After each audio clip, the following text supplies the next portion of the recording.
estoy estresado y no me doy cuenta, porque los signos son muy leves. Y a veces que está estresado mi cuerpo, yo creo que estoy bien. ¿Mm? Vamos a poner ejemplo, a veces uno está en una actividad que uno cree que, bueno, ya lo pasé muy bien, estoy hasta de ánimo, tengo un estrés positivo, pero tengo un hasta en la boca. O me siento con mucho cansancio el otro día. Entonces, mi cuerpo está protestando, aunque yo, mi mente diga que qué es lo que pasa, ¿no? Entonces, bueno, vamos a hablar de todo eso, ¿eh? Un poquito para ir anticipando por dónde vamos a ir. Yo se los dije la otra vez y lo digo esta vez también, ¿no? Igual voy a hacer alguna pausa si quieren preguntar antes para que no se nos acumule al final dudas y que lo importante es que también las personas que estemos, hoy yo hacía un taller con chicos jóvenes con discapacidad y yo les decía, oye, interrúmpanos y pregúntanos siempre, ¿no? Y era mejor que te preguntaran, que uno no iba ahí de carretilla, ¿no?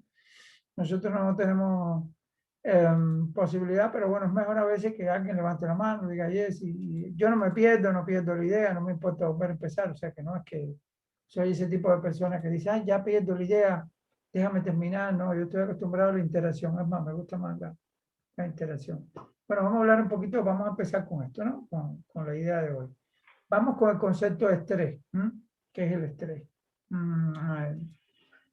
Todo el mundo entiende a veces que el estrés, ay, estoy estresado porque tengo muchas preocupaciones y confundimos angustia, ansiedad, depresión, todas esas cosas que parecen que es lo mismo, que el estrés está asociado, pero que es el estrés.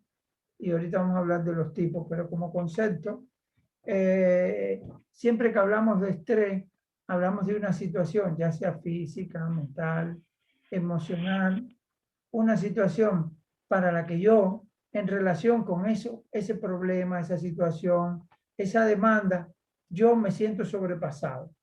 Ese es como el concepto fundamental. Estrés para aquello que yo momentáneamente siento que no puedo resolver. Y que yo tengo vivencias de peligro, de amenaza, ¿me entiendes? Ya sea mentalmente, ya sea fisiológicamente, ¿verdad? El organismo igual. El organismo cuando ingerimos un alimento que nuestro cuerpo no puede tolerar, pues los estamos estresando. Tenemos un estrés fisiológico.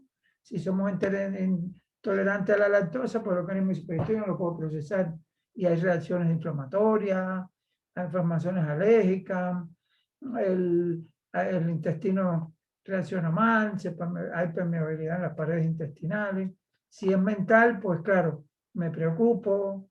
Emocionalmente hay un proceso ahí mental donde yo, mi cerebro, por tanto por la unión, y aquí a mí me gusta siempre explicarlo tanto físico como emocional, se produce un proceso a nivel de los tres cerebros. Nosotros tenemos tres cerebros. Tenemos un cerebro muy primitivo, una computadora primitiva, un cerebro reptiliano que compartimos con el resto de animales, que ahora mismo está trabajando sin nuestro permiso, y ese es también un problema del estrés, que hay un cerebro ahí que no nos pide permiso para decir cuántos latidos tienes que dar ahora, 80, 70, absorbe las vitaminas que te tomaste, la rodiola, dile al intestino, dile al hígado que haga, inicie desintoxicación y que hay sustancias o metales pesados, ¿no? Nosotros no sabemos nada de eso. Cuánta sangre, cuánta hemoglobina, el diálogo entre el cerebro y mi corazón, contrate y dilata. Entonces, ese cerebro que compartimos con el resto de animales, ¿verdad? Funciona a un nivel conjuntamente con el otro cerebro, pero se llama sistema nervioso, forma parte del sistema, se llama autónomo porque tiene cierta autonomía. No es totalmente, aunque está muy conectado con el sistema nervioso nuestro central, el sistema nervioso autónomo, ¿verdad? Tiene esas funciones también de acelerar, de guiar todos esos procesos biológicos.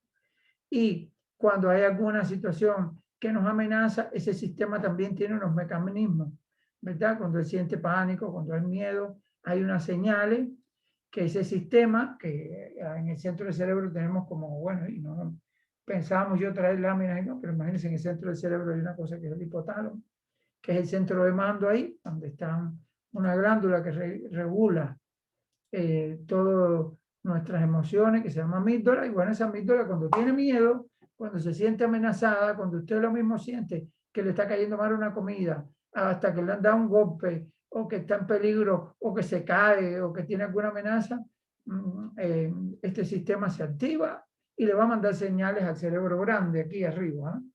Y eso es una manera de estrés también. Eso a nivel fisiológico. Pero a nivel fisiológico eso tiene mucho que ver con el nivel mental. Porque, ¿qué pasa a nivel mental? Cuando esa amígdala empieza a darle señales a todo el sistema endocrino, ¿verdad? A todo el sistema suprarrenal. Y el sistema suprarrenal dice, bueno, pues yo voy a mandar la hormona, que es la típica de cuando hay un peligro. Voy a mandar cortisol para que recaude sangre por si hay que correr, ¿verdad? Voy a desplegar adrenalina, noradrenalina, sustancias que me pongan activo.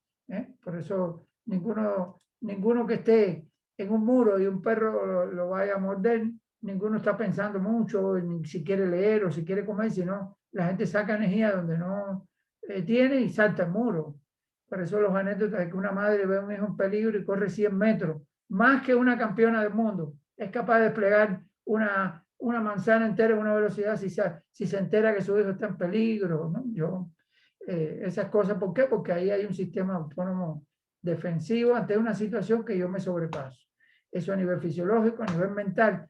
Mi cerebro está estudiado, está muy estudiado que el cerebro humano, cuando pasan todas estas reacciones, la parte que se encarga del razonamiento, que le llaman el neocórtex, que es la parte prefrontal, le llaman, o corteza, que es el cerebro último que desarrollamos. Está primero el primitivo que les contaba, reptiliano, está el cerebro límbico, que es el cerebro que regula nuestras emociones, donde están las amígdalas, y luego está el cerebro el neocorte, que es el que planifica, piensa, elabora, voy a ir al taller, voy a estudiar, o sea, el cerebro último de la evolución. Sucede que cuando ese cerebro reptiliano empieza a generar todas estas reacciones que yo les describo, el cerebro emocional, ¿verdad? Que es ahí donde está la amígdala, empieza a tener miedo, pánico, susto, estamos en manos de esas emociones. Es una cosa muy curiosa que a veces no somos conscientes de eso. Se ha estudiado cómo la parte del cerebro prefrontal carece de sangre. ¿Por qué? Porque nosotros primitivamente estamos preparados para si estábamos en una cueva y venía un león, ¿dónde teníamos que tener la sangre? En los músculos, en los pies, correr. Había que correr o luchar contra el león. La sangre no hacía falta ahora en ese momento meditar, conocerse a uno mismo, ¿no? Biológicamente fuimos diseñados para que en ese momento no era tan importante pensar. Es más importante que la sangre vaya para otros lugares, ni siquiera para el estómago. Nadie va a pensar en comer si tú estás en peligro. Por tanto, la válvula del estómago se cierra cuando hay estrés. Por eso cuando usted está preocupado y le da una mala noticia, lo menos que usted quiere es comer. Usted está en el cerebro que quiere pelear o correr. Ese cerebro. ¿Qué pasa en el prefrontal? Que aquí hay muy poca sangre. Aquí en estas neuronas que están en el neocórtex, la amígdala hace un cierre, la adrenalina hace que no haya oxígeno y que ahí no haya sangre. Por eso cuando estamos de mal humor, por eso ante las primeras reacciones de estrés nosotros no tenemos la capacidad que tenemos cuando estamos relajados, que nos llega oxígeno, que la amígdala no está haciendo ese trabajo de bombardear con adrenalina y con cortisol nuestra sangre, que nuestro prefrontal le llega oxígeno, ¿verdad? A todas esas neuronas, a todo ese centro de mando. Ese centro de mando queda cerrado. Por eso es tan importante entender este proceso biológico, porque si entendemos, aunque usted no esté bajo control, usted sepa que cuando está enfurecido, cuando está en manos de emociones, las emociones de miedo, la cólera, la ira, y que usted tiene cerrado el prefrontal, yo a veces le digo de broma a mi hijo, cuando está enfadado, se te cerró el prefrontal, espera un rato. Por eso nuestros abuelos decían, cuenta hasta 10. No sabían nada de esto fisiológico, pero sabían que cuando uno en momentos de enfado dice la palabra que no tienes que decir sin pensar, por eso después probablemente hay que pedir perdón, probablemente después hay que decir esto no fue lo que yo dije, o probablemente a veces cuando uno dice cosas enfadadas, el otro te dice, tú dijiste, y tú dices, yo no lo he dicho, porque tú no estabas consciente. Tú tenías las funciones evolutivas conscientes superiores totalmente cerradas. Por tanto, el concepto de estrés empieza en un impacto físico, un impacto emocional y un impacto mental, y están en cadena. Por eso es tan importante, y ahorita lo vamos a ver como método de cómo reducir el estrés, pero yo quiero que tengamos una panorámica, ¿no? Es tan importante el control del cuerpo. El control del cuerpo es sumamente importante porque nosotros no tenemos otro lugar donde alojar nuestra mente, no podemos permutar para otro lugar. Si nuestro cuerpo o nuestro sistema reptiliano, este aparato empieza a alarmarse, el corazón se late rápido o percibe algún tipo de amenaza, pues nosotros, eso va a influir en nuestras emociones y eso va a influir finalmente en nuestra capacidad. Por eso decidir, tomar una buena decisión bajo las emociones siempre es peligroso. Esto daría para más, pero yo lo que quiero es que entendamos que hay varios tipos de estrés, ¿verdad? Y después, bueno, como concepto, esto es una situación donde yo no tengo capacidad momentánea, puede ser momentánea, puede ser crónico, puede ser agudo, que ahora vamos a ver los tipos de estrés, pero yo siento que no puedo con eso que me está pasando. Es una fuerza, entonces, eso es una característica fundamental. Otra, el no confundir, y ahora vamos a hablar del estrés bueno y el malo, con el estrés positivo, porque con el llamado estrés, distrés, que es el estrés negativo, es un estrés que tiene asociado también una vivencia sostenida en el tiempo de desagrado, de que no es una tensión, porque fíjense que a lo mejor mudarse, o a lo mejor que le digan, oye, te has ganado 10.000 euros en la lotería, el organismo se estresa también, ¿verdad? Y va a haber cortisol, ¿qué hago? Voy al banco, ¿qué cuentas pago? Bueno, usted se puede poner muy estresado, pero ese estrés positivo, usted está contento. Enamorarse también es un estrés positivo, ¿verdad? Esa primera cita, cuando teníamos un poquito de menos juventud que ahora, o cuando quedas con alguien, esas mariposas en el estómago, eso es estrés. Pero es muy distinto ese estrés, ¿verdad? Ese estrés ni se enferma, porque aunque haya cortisol, aunque hay los mismos mecanismos biológicos, a nivel cerebral y a nivel emocional pasan otros fenómenos. El sistema inmune no se deteriora, ¿verdad? Pero es también una emoción.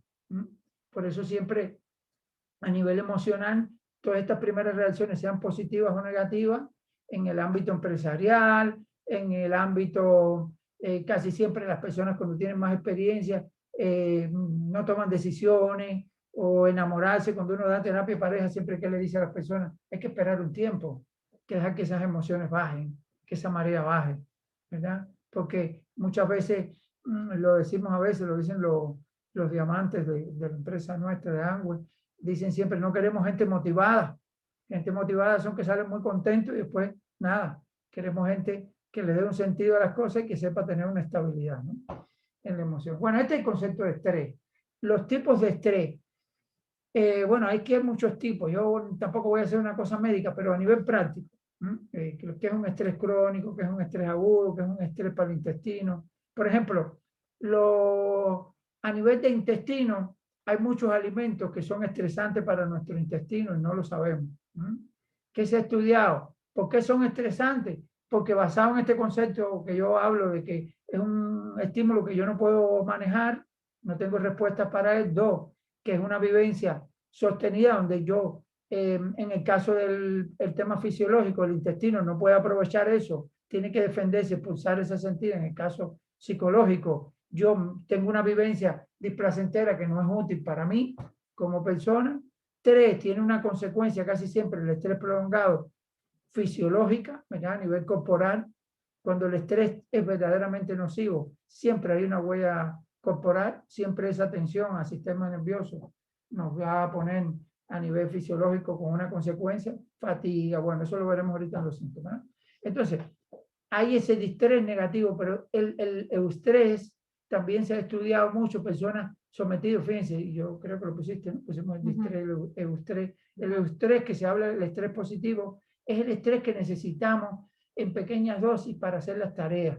Porque muchas veces hemos hablado aquí tranquilamente de que por la mañana, a las 6, las 7 de la mañana, nuestras suprarrenales empiezan a generar cortisol. El cortisol como hormona favorita de activación y adrenalina. ¿Por qué? Porque nuestra fisiología está preparada que cuando amanece tenemos que tener un poquito de energía para emprender tareas. Por eso es que es bueno hacer ejercicio más temprano para aprovechar ese primer impulso de cortisol, ¿verdad?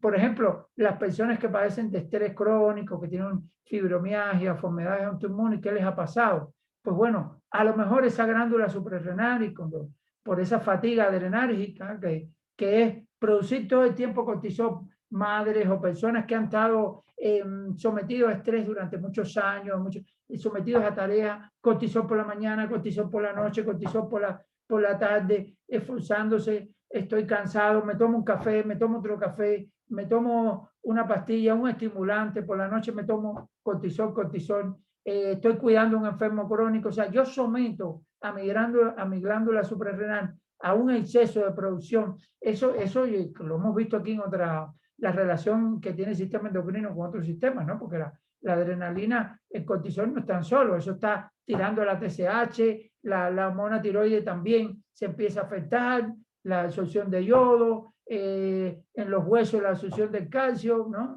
Fomentando osteoporosis, la osteopenia, ¿no? La masa muscular también se deteriora, y entonces la testosterona, en el caso de los hombres, cae, ¿verdad? Como hay deportistas, ¿verdad?, que por exceso de entrenamiento someten al cuerpo a un estrés elevado y tienen pérdida de rendimiento, porque tienen una pérdida de energía, porque esa testosterona se deja de producir. Una mujer que está sometida a alto grado de estrés, el primer síntoma que tiene es retraso de la menstruación, caída del pelo por un exceso de estrógeno, ¿no? Su equilibrio entre los estrógenos y la progesterona se ve afectada, ¿verdad? Sobre todo cuando ese estrés está relacionado con el aumento de edad, que a partir de los 40, los 50, la andropausia en los hombres, la menopausia en las mujeres, donde hay una pérdida continua, ¿no? Por la edad de los precursores de los andrógenos, ¿no? Y ya no produce esas hormonas, ya no produce melatonina para dormir por la noche con tranquilidad, y tiene todo ese sometimiento a un estrés sostenido en el tiempo por el cortisol. Por ejemplo, en el caso de la fibromialgia, la persona llega un momento que la glándula deja de segregar cortisol, y entonces la persona que se siente fatigada por la mañana, que tiene mucho cansancio, porque el mínimo del cortisol, de ese estrés positivo que la persona necesita para activarse, para hacer proyectos, para que el poquito por café le dé esas pequeñas cantidades de cortisol, no lo tiene. Y entonces ese pequeño estrés positivo, porque si no tenemos ese mínimo de energía, de ganas, para hacer determinados proyectos, para por la mañana hacer ejercicio, para ir rápido, para que no se nos vaya el autobús, para correr, para llegar a tiempo, para poner un poquito de velocidad en nuestra vida. ¿Qué pasa a todas estas enfermedades a veces crónicas? Que ya el cortisol deja de funcionar. Tanto han abusado las personas con ella que dejan de producir cortisol. Igual que pasa con el páncreas, ¿no? Porque mucha gente, la alternativa es tomar carbohidratos, ¿no? El carbohidrato sube la insulina, sube el cortisol, y estas hormonas tienen un agotamiento. Y este tipo de estrés agudo, ¿verdad?, hace que no podamos tener el estrés eustrés, ¿no? Y pasemos a tener un estrés muchas veces agudo, sostenido, con fatiga, con síntomas muy típicos del estrés, con pérdida de energía para hacer tareas, cómo afectamos nuestro intestino, cómo dialoga nuestro cerebro. Hay tantas investigaciones de cómo el cerebro dialoga con el intestino a través del tubo neural. Es impresionante, ¿verdad? Como toda la información que nosotros no sabemos, el intestino la está dando todo el tiempo cuando una comida está muy pesada. Cuando usted no está haciendo la digestión, usted no se entera de que no está haciendo bien la digestión, pero se empieza a sentir mal. Cuando todos esos millones de la microbiota tienen algún tipo de desajuste, se habla de que al no producir serotonina a nivel de microbiota, pues viene la depresión. Se dice que el 90% de la serotonina, la hormona de la felicidad, se produce en la microbiota. Y bueno, los procesos de estrés están muy asociados a no tener un equilibrio entre ese sistema autónomo simpático, que es el que activa, el difunto Fran Suárez, quería yo hablar de Fran Suárez de alguna manera, le llamaba sistema nervioso excitado, que es el simpático, tiene que estar por el día para que hagamos actividades, y por la noche tenemos que tener las hormonas y el equilibrio necesario para que el parasimpático o sistema nervioso pasivo haga su trabajo.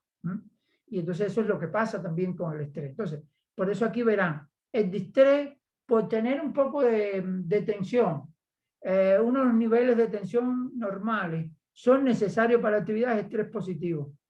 Si usted está contento, tiene un proyecto nuevo, tiene un día que un poquito se pasa de trabajo, cuidado con eso, porque el punto entre ese estrés saludable y el estrés negativo es muy indeleble. Y no lo digo porque lo he leído, sino porque lo experimento. No siempre somos conscientes, ¿verdad?, del estrés, pero es muy importante que tanto nuestro cuerpo, nuestras emociones y nuestra mente la controlemos. Señores, piensen cómo se sentiría una persona que esté frente a un volante de un coche y no lo pueda controlar. Quiera doblar a la derecha y el coche no dobla, o quiera frenar y el coche no frena. Muchas personas no se dan cuenta que no tienen control ni de su cuerpo ni de su mente. No puedo evitar comer esto. No puedo evitar, no sé qué me pasa, tengo una indigestión. Lo que tratamos aquí es de recuperar el control. Y con la autoconciencia nosotros podemos decir en cada momento, ¿no? Yo me pongo como ejemplo porque después los invito a que ustedes cuenten lo de ustedes, ¿no? Pero en estos días yo he estado con mucha actividad positiva, alegre, placentera, con pacientes. Muy bien, escucho, por lo menos. Parece que se le desconectó a él porque no. Vale, vale.